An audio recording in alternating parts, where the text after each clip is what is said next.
Right now, you believe something that isn't true. Not because you're stupid, not because someone tricked you, but because your brain, the most sophisticated object in the known universe, is actively, deliberately, constantly lying to you. And the strangest part? It's doing it to keep you alive. This isn't a metaphor. This isn't self-help language. This is what happens inside your skull every single second of every single day.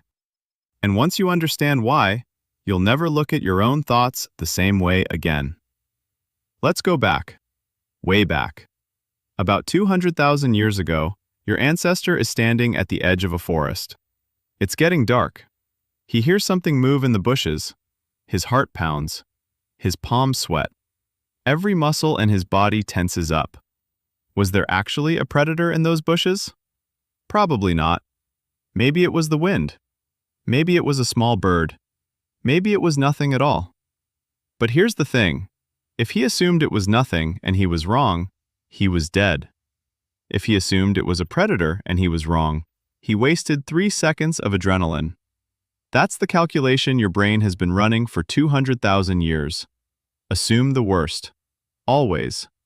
Because being wrong about danger in the safe direction costs you almost nothing. Being wrong about danger in the other direction costs you everything. Psychologists call this negativity bias, but that name undersells it. This isn't just a tendency. This is your brain's core operating system. In a landmark 2001 study, psychologist John Cacioppo showed that the human brain responds more strongly, more quickly, and more lastingly to negative stimuli than to positive ones. Show someone a picture of something threatening and something beautiful for the same amount of time. Their brain spends nearly twice as long processing the threat. Your brain isn't broken. It's optimized. Just optimized for a world that no longer exists. Because here's what changed. For most of human history, the threats your brain evolved to detect were physical. A predator, a rival, a storm, a bad piece of meat. These threats were real, they were immediate, and they were visible. Your brain's lie, assume the worst, was actually the truth. The world was dangerous. Caution kept you alive. Then about 10,000 years ago, something shifted. Agriculture, civilization, walls, roofs, laws. For the first time in human history, most people were physically safe most of the time. But your brain didn't get the update. It kept scanning, kept looking for threats. And when it couldn't find a saber-toothed cat, it found something else. A passive-aggressive email from your boss. A friend who didn't reply to your message.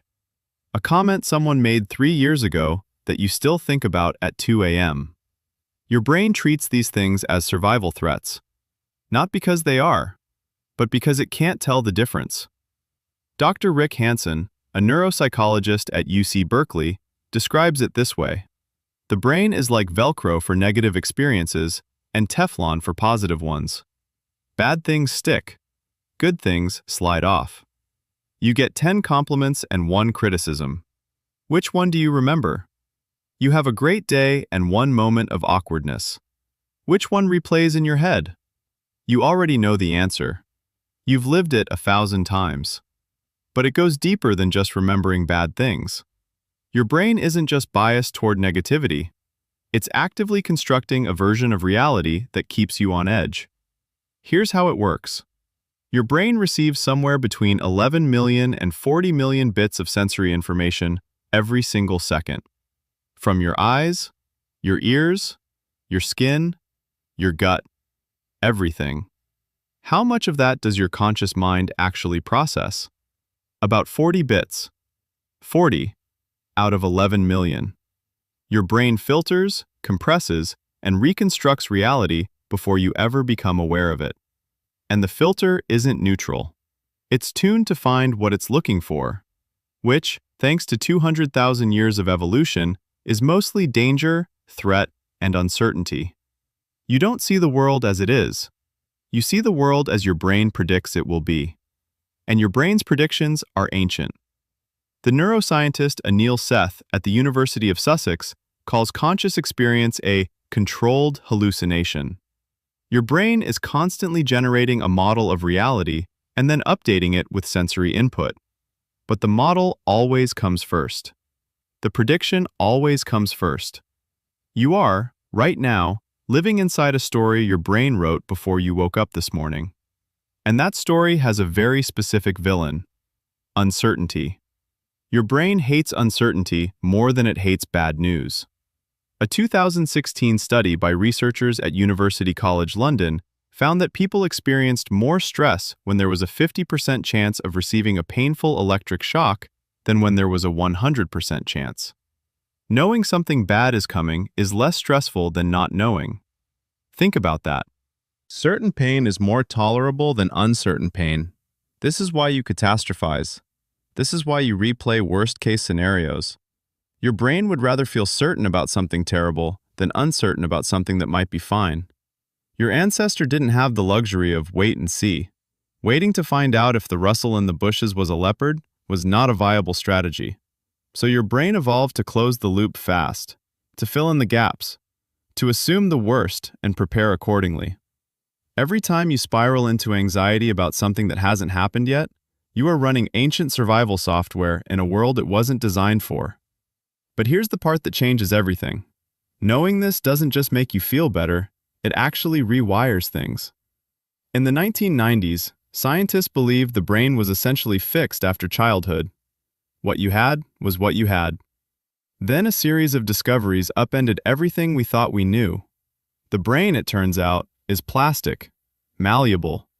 It physically changes based on where you direct your attention.